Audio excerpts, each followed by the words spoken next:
আজকে বিকেলবেলা অনেক পরিমাণ ধুলার হয়েছিল। সো এখন বৃষ্টি আসার সম্ভাবনা প্রায় 50% দেখা যাইতেছে, কারণ ধুলার হওয়ার পর আমি বেশিরভাগ সময় দেখছি যেমন বৃষ্টি হয় আর আকাশটা পুরো মানে ব্রাউন হয়ে গেছে।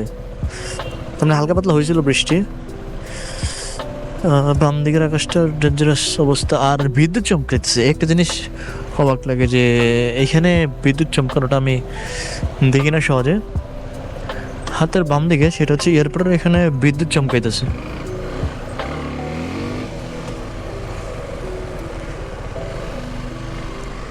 আমার বাসা যদি ওইখানে হইতো তাহলে আমি হয়তো বা ওইদিকে যাইতে পারতাম, বা আমি দেখতে পারতাম যে আসলে এক্স্যাক্টলি ওইখানের ভিউটা কেমন আসতো। বাট আমার বাসা হচ্ছে এখান দিয়ে যাওয়া লাগে, সো সেই জন্য আমি এখানে আসছি। তবে ওইখানে যাইতে পারতাম আমার আনাস বিন মালিক রোড দিয়ে, সরি আবু বকর সিদ্দিক দিয়ে আমার ইউটার্ন দিয়ে তেন ওইখানে যাওয়া লাগতো।